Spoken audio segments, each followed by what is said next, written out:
pour quelle raison je dois être pauvre? Pourquoi la pauvreté, la misère, les blocages, l'endettement et tant de choses qui m'arrivent? Pourquoi dois-je accepter cette situation? C'est la question que vous devez vous poser. C'est la question que chacun de nous doit se poser. Plusieurs personnes, quand elles voient la situation qu'elle est en train d'affronter, elles essayent de trouver une raison valable et elles ne la trouvent pas.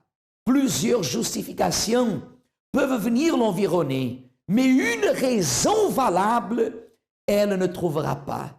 Parce que tout être humain a une certitude, qu'il est né pour réussir. D'ailleurs, s'il est venu au monde, c'est parce qu'il a été un vainqueur. Il a été un vainqueur.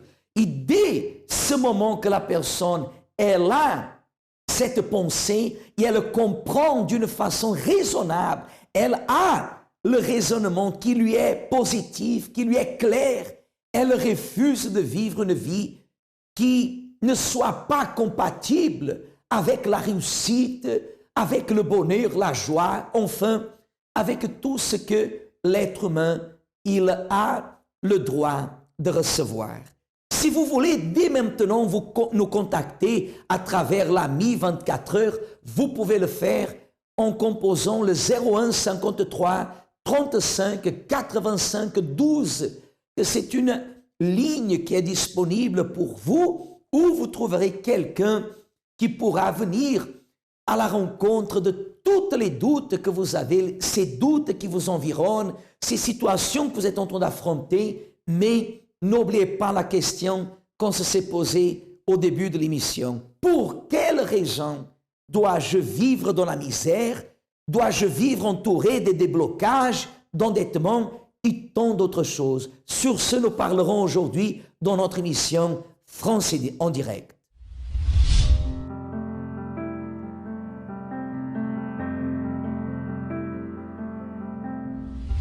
La réussite, la conquête, le succès ne tombent pas du ciel. Nous, dans le centre d'accueil universel, nous réalisons chaque lundi le congrès financier. Et dans le mot congrès, dans les mots congrès financier, la première chose qui vient dans notre pensée, c'est argent. Ce n'est pas l'objectif du congrès financier. Le congrès financier a un seul unique objectif, d'amener chaque personne qui participe à être un vainqueur, à avoir le succès, à réussir, à être quelqu'un qui fasse la différence.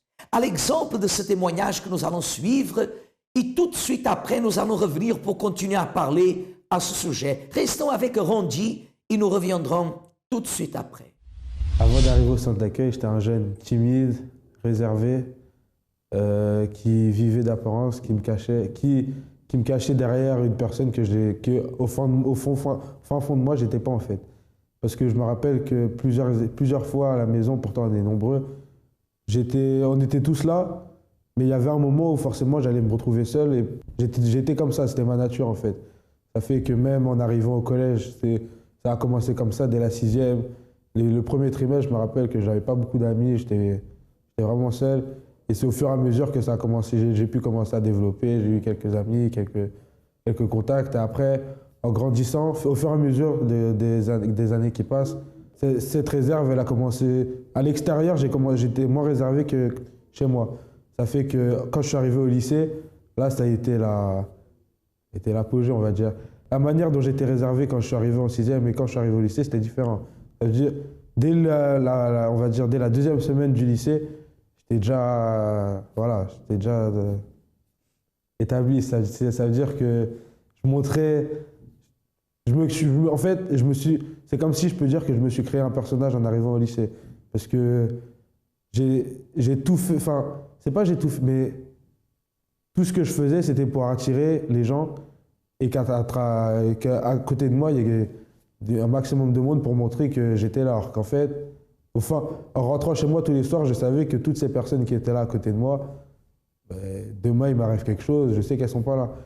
Mais c'est cette vie que j'ai, c'est ça que j'aimais, parce que généralement, quand tu arrives au lycée à 16, 17 ans, t'es entouré et tout, t'as un peu de popularité, ça fait que c'est ce que je voulais, ouais. Je me rappelle une anecdote il y avait une grève normalement, et il y avait eu une grève au lycée, et nous on avait fait un blocus, et après il y avait eu le feu, on avait mis le feu aux poubelles de devant qu'on avait mis. Et de moi-même, c'est quelque chose que j'aurais jamais fait, mais parce qu'on était beaucoup, parce qu'on était dans la masse, et parce que forcément j'avais un rôle de leader, j'ai été mêlé à cette histoire-là. Et en vrai, en rentrant chez moi le jour même, moi-même je me suis posé la question de pourquoi j'avais fait ça. Pourquoi? Mais ce pourquoi je l'ai fait parce que j'étais un peu la tête de ça. Et parce que j'aimais bien être entouré, parce que si forcément tu aimes être entouré, tu dois montrer l'exemple à un certain moment. Et bon, c'était pas un exemple, mais fallait faire. Et donc voilà. Et j'ai grandi comme ça. Je mentais beaucoup.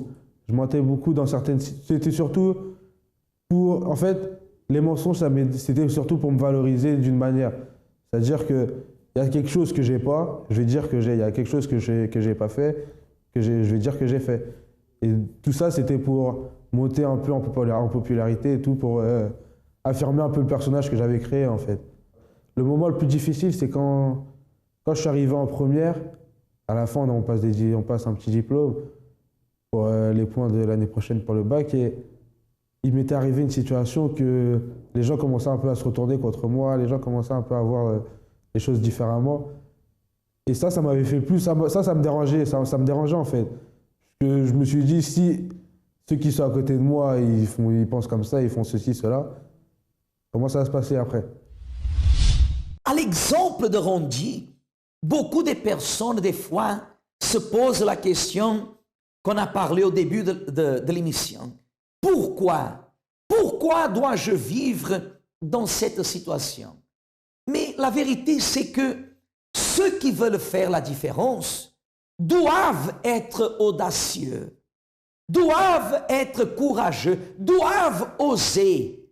Je ne connais pas une seule personne qui a réussi sans être audacieuse, sans être courageuse, sans oser. La personne qui ose, elle n'a pas peur d'apparaître. Elle n'a pas peur de se révéler. Elle ne se cache pas. Elle ne se laisse pas influencer par les situations qui l'entourent, par les personnes avec un niveau plus excellent que le sien qui l'entourent. Non. Nous, quand nous voulons réussir, quand on veut changer la situation que nous sommes en train d'affronter, nous sommes censés d'être audacieux, d'être courageux, d'oser. Si vous voulez que votre vie change, la première chose que vous devez faire, c'est peut-être votre comportement vis-à-vis de ce que vous voulez réaliser. On ne peut pas réaliser des grandes choses en nous cachant. On ne peut pas réaliser des grandes choses en nous mettant à l'écart, à l'exemple de Randy. On ne peut pas réaliser des grandes choses en vivant d'apparence. Combien de personnes, par exemple, sont en train de se dire, Séraphin, vous ne pouvez pas imaginer combien de CV j'ai déjà remis pour obtenir un poste de travail. Mais ce CV, est-il un réel CV? Est-ce que c'est un CV véridique? Est-ce que c'est un CV qui correspond à votre personnalité ou vous avez déguisé ce CV? Ou vous avez écrit des choses pour essayer de convaincre le responsable, le PDG, le directeur, le responsable qui va embaucher des personnes dans cette entreprise? Non. Si c'est le cas, vous pourrez même déposer plus de 1000 CV. Ça ne va pas vous apporter la réussite. Même si vous aurez une opportunité d'essayer, vous allez vous retrouver dans la même situation dans laquelle vous vous retrouvez maintenant. Et pire, avec un autre échec, ça ne sert à rien de se cacher. Il faut savoir oser, être audacieux. Et Randy a été un jour quelqu'un qui vivait d'apparence, un jour quelqu'un qui se cachait. Mais quand il est arrivé au centre d'accueil, il a appris à agir. Il a appris à oser et sa situation a changé. Continuons avec le témoignage de Randy. En fait, j'ai connu le centre d'accueil à travers ma sœur qui venait déjà depuis un moment, et qui a ramené ma mère, et qui ma mère m'a incité à venir. Quand je suis venu, la première fois, c'était un dimanche, et j'avais trouvé ça bien, parce qu'il y avait une bonne ambiance, c'était cool, il y avait des jeunes et tout. Mais au fur et à mesure, mais après, je suis pas revenu directement. J'ai mis du temps à venir. Après, je suis revenu à la FJF, au groupe jeune, le jeudi. C'est difficile parce que je me reconnaissais pas dans les jeunes qui étaient déjà là, en fait. Ça veut dire que j'ai mis du temps à m'adapter, j'ai mis du temps à rentrer dedans réellement. Et dès que j'ai pris une décision, là, maintenant, je suis là. En entendant tous les messages, je comprenais qu'il y avait un problème, en fait. Si je suis là et c'est pour continuer ce que je fais, ça sert à rien. Autant tu fais les choses dehors à fond et tu es là-bas, soit tu es ici et tu fais les choses à fond ici. J'ai participé à la campagne d'Israël au Mont Carmel, le feu d'Élie est descendu. Pour moi, en fait, c'était le moyen d'atteindre mes objectifs parce que depuis le temps que ça faisait un petit moment que j'étais là et je savais plus trop, j'avais des objectifs mais je savais plus trop comment les atteindre en fait. Je savais plus trop par où passer pour arriver à ce que je voulais faire. Et donc ça fait que cette campagne est arrivée au moment où il fallait. Mais quand la campagne est arrivée, là je me suis dit c'est le moment, c'est mon témoignage en fait. Parce que tout le temps on voit les témoignages des gens du Brésil, on voit dans tous les pays, et je me disais mais le mien c'est quand? Et c'est ça que j'ai dit si je fais cette campagne c'est pour avoir un témoignage, sinon je la fais pas. Et j'ai participé au jeûne de Daniel, oui. En fait, le jeûne de Daniel, celui-là je l'ai pris comme on va dire, ma dernière opportunité. Parce que quand on en fait, ça devient une routine, alors que c'est pas une routine, parce que se couper des choses pendant 21 jours, ça doit avoir un objectif. Si tu ne te fixes pas d'objectif avant et que ça t'aide pas, autant pas le faire. Parce que tu te coupes pendant 21 jours, tu te prives de choses que tu aimes bien faire. Si ça te rapporte rien, ça sert à rien de le faire. En fait, l'objectif de mon jeûne de Daniel, c'était vraiment un renouvellement. Parce que au fur et à mesure que tu es là, c'est pas que tu valorises pas, mais c'est que ça n'a pas la même chose. Une fois que tu as reçu, au bout d'un certain temps, tu mets pas la même valeur dans ce que tu as reçu. Alors que là, le jeûne de Daniel, si en donnant toutes tes forces, spirituellement, ta vision est différente. Le sacrifice, ça représente tout, puisque si dehors pour avancer, tu es obligé de sacrifier aussi. Et là, c'est la même chose. Et c'est encore pire parce que dehors, tu as envie de le faire parce que c'est pour. Mais là, tu as moins envie de le faire, mais alors que le résultat sera encore plus grand. Et donc, c'est ça. Parce que quand, par exemple, j'ai envie d'acheter quelque chose à, je sais pas combien, à 800 €, c'est un sacrifice, mais dehors, tu vois pas ça comme un sacrifice. Tu te dis, ouais, je me suis fait plaisir. Aujourd'hui, est-ce que je serais capable de faire la même chose? Non, parce que je sais que ça ne m'apporte plus rien. En arrivant au centre d'accueil universel, Rondi, il a trouvé. La vérité, c'est que toute personne qui arrive au centre d'accueil universel, elle arrive et elle trouve quelque chose qui est différent.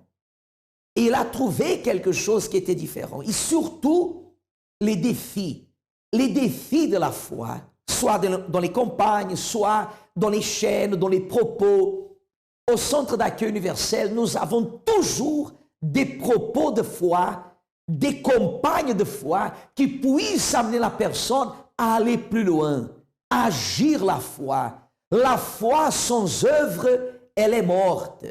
La foi sans œuvre ne peut rien produire. La personne qui dit avoir la foi, mais qui ne prend pas des initiatives, qui ne prend pas des décisions, ne peut en aucun moment changer la situation dans laquelle elle se trouve. Bien évidemment, la décision vous appartient. Plusieurs personnes arrivent à l'église dans le même état de Rondi, mais ni toutes les personnes arrivent à changer la situation dans laquelle elles se trouvent. Rondi, il a réussi. Pourquoi? Parce qu'il a fait de ses propos un défi de foi. Il a agi sa foi et la situation, elle a commencé à changer. Aujourd'hui, je suis le vrai Rondi. J'ai plus besoin de me cacher derrière un personnage, je suis seul ou je suis entouré, je suis la même personne en fait. Ça fait que maintenant, mes objectifs, je sais que je me force de les atteindre, mais en étant vrai.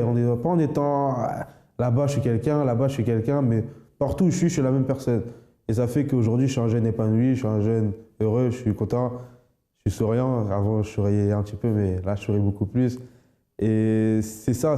Là, pour moi, je suis en train de vivre la vraie vie d'un jeune. Puisque quand on est dehors, on vit, mais c'est éphémère. Alors que là, tu dors le soir, tu es content. Tu te lèves le matin, tu es content. Et donc, c'est cette joie-là qui fait que je suis là aujourd'hui. Et dans ma vie professionnelle, je suis épanoui parce que j'avais plusieurs objectifs et plus en avançant petit à petit, je vois les résultats tous les jours. Parce que là, même là, je vais signer un contrat dans un grand club de Ligue 1 de France.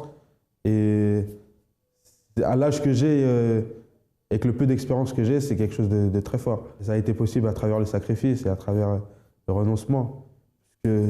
Parce que forcément, que ça soit dans les propos qu'on a fait ou que ce soit seul, parce que pour atteindre ça, j'étais face à moi-même en fait. Ça fait que si le matin je dois me lever, je vais faire des entraînements tout seul, je faisais des trucs que personne ne faisait. Et ce qui a fait qu'aujourd'hui, je puisse arriver à là. Et spirituellement, je suis grandi, en fait, je suis différent. Parce que il y a des choses qu'on ne voit pas, c'est ces choses qu'on ne voit pas où j'ai grandi. J'ai pris en maturité, j'ai grandi, puisque je suis arrivé, j'étais un petit garçon, un petit gars en âge de grandir. Et là, je peux dire que vraiment j'ai grandi. Parce que je vois et j'affronte les situations d'une manière différente en fait. Le centre d'accueil pour moi, c'est la maison formatrice. En fait, si tu veux vivre tes rêves et pas rêver ta vie, tu es au bon endroit. Indépendamment de la situation que vous vous trouvez, ou l'objectif que vous avez, indépendamment de ce que vous voulez recevoir, il faut savoir une chose. Pour que la réussite, pour que le succès puisse se manifester et s'accomplir dans votre vie, il faut que vous soyez ferme dans une pensée. Randy a été ferme. Il savait où il voulait arriver et encore où il veut arriver encore, parce qu'il veut aller encore plus loin. Mais sa vie a commencé à changer. Quand la personne, elle a un objectif, elle a une cible, elle ne peut pas ni regarder à droite, ni regarder à gauche, ni regarder à gauche ou à droite, ni regarder en arrière, et beaucoup moins baisser le regard. Vous devez avoir votre cible fixée, vos regards dans votre cible, et ne pas vous laisser influencer par les situations que vous affrontez. C'est pour cela que ce lundi, ça sera le congrès financier qui pourra changer votre vie par votre foi. Oui, je dis bien par votre foi, car c'est votre initiative, c'est votre décision.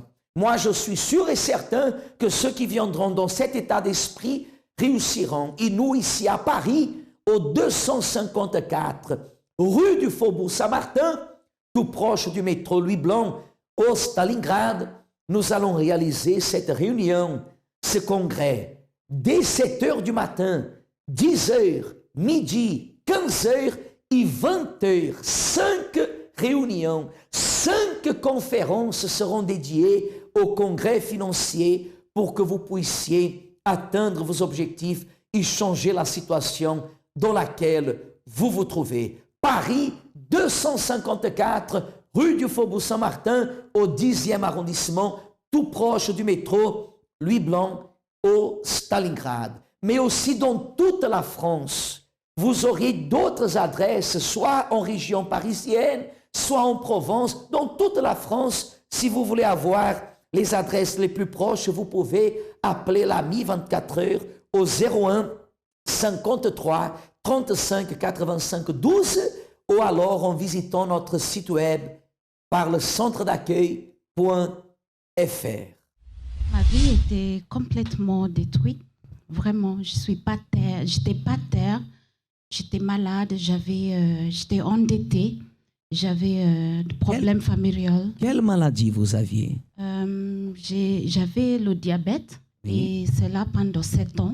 7 ans? Oui.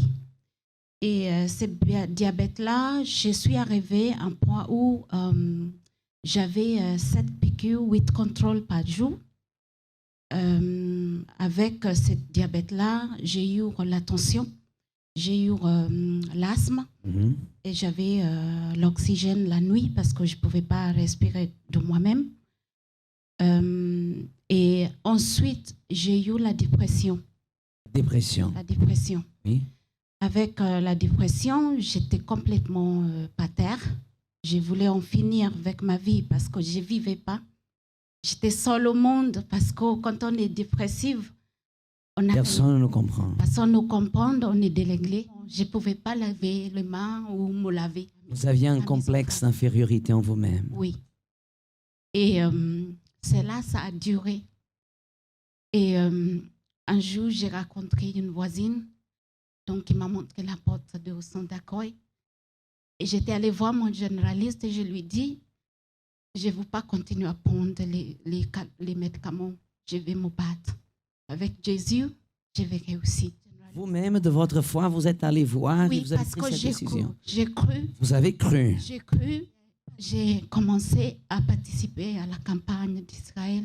Les propos, tout ce qu'on me disait, je faisais. Et là, je commençais à avoir du changement. J'avais la force. J'ai commencé à m'écrire, j'ai commencé à m'aimer, j'ai commencé à m'habiller et tout. Et là, j'ai conquéri mon mari et mes enfants. Il y a l'amour, la paix. La famille est là, la santé est là. Aujourd'hui, les dettes que j'avais, mon mari à payer. Oui. Mes enfants, on est bénis. Du coup, pour la question de maladie, pour vous dire, je ne sais pas, la dernière fois, j'ai pris Dolipan. Ça fait 5 ans. Je suis clean, je n'ai rien. Ma vie financière qui était par terre, l'année dernière, je fais une formation. Ce n'était pas facile. J'ai dû prendre les cours de français parce que mon français, les fautes d'orthographe, c'est énorme. J'ai travaillé auparavant en tant que secrétaire, mais j'ai dit, Seigneur, je ne veux pas rester par terre, petit, je veux monter. Et j'ai fait une formation d'assistante de direction. Ce n'était pas facile, comme c'était en français. Et ma tutrice me disait, de toute façon, vous ne réussirez pas, ce n'est pas ton niveau, je ne sais même pas comment vous vous trouvez ici. La société qui m'a pris comme stagiaire, donc chez Air Canada, et j'étais la première de trouver le stage. Je dis, attends, ma salaire, elle est comme ça.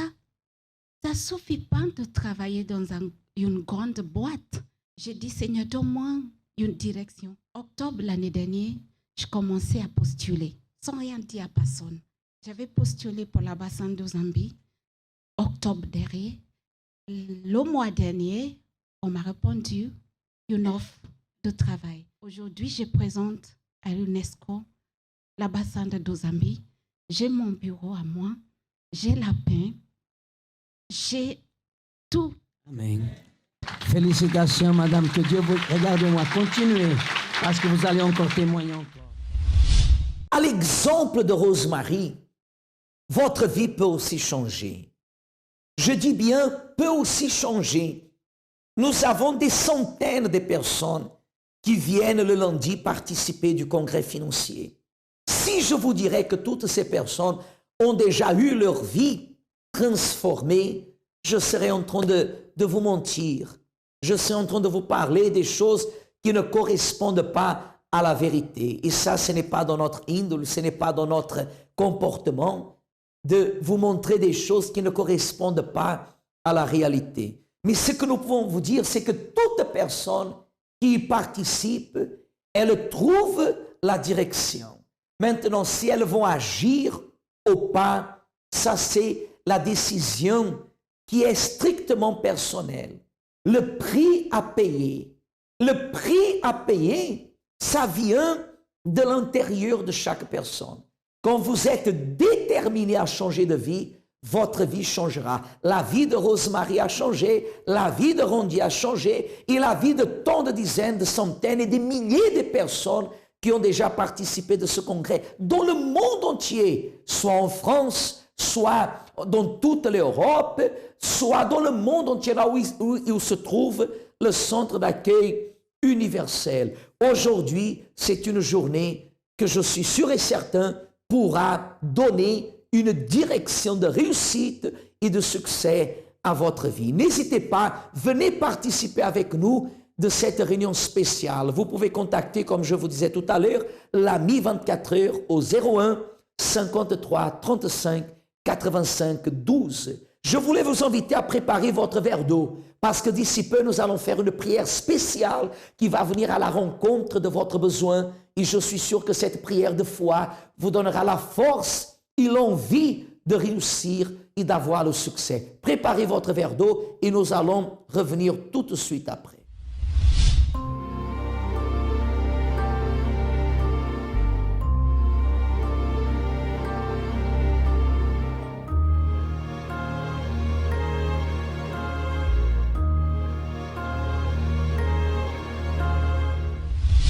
J'ai déjà mon verre d'eau entre mes mains et je vais le consacrer avec vous par la prière. Si vous êtes à la maison ou quelque part qui vous est permis de fermer les yeux, nous allons fermer nos yeux, nous allons parler avec Dieu. Si vous conduisez en participant, en écoutant cette émission, alors maintenez vos yeux bien ouverts, mais en esprit de prière. Seigneur, notre Dieu, notre Père, c'est en ton saint nom, Seigneur, au nom de Jésus, que je fais cette prière. Et si je crois, mon Dieu, à l'importance de cette prière, je suis aussi conscient que rien, mon Dieu, pourra changer dans la vie de cette personne seulement à cause de cette prière.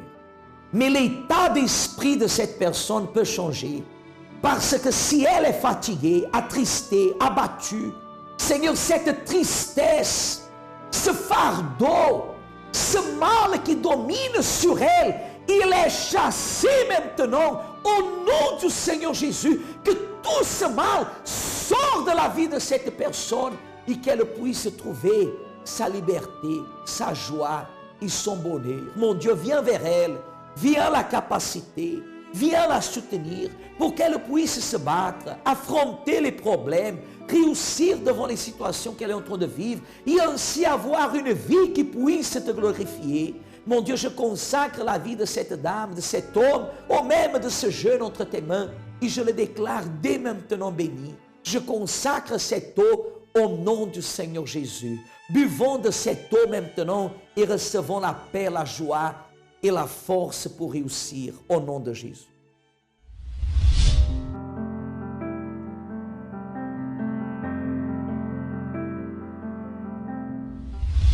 France en direct a toujours comme objectif principal vous apporter une parole de vie, une parole de foi.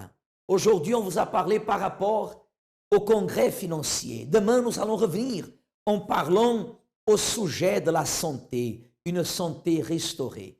Mais dans tous les cas, si vous voulez nous appeler, si vous voulez parler avec nous, vous pouvez composer le 01 53 35 85 12, l'ami 24 heures, une ligne disponible pour parler avec vous à tout moment, 24 heures sur 24, 7 jours sur 7. Nous arrivons à la fin de notre émission, mais j'aimerais avant tout vous inviter à prendre une décision. Si vous avez participé de cette émission et vous avez compris le message, n'hésitez pas.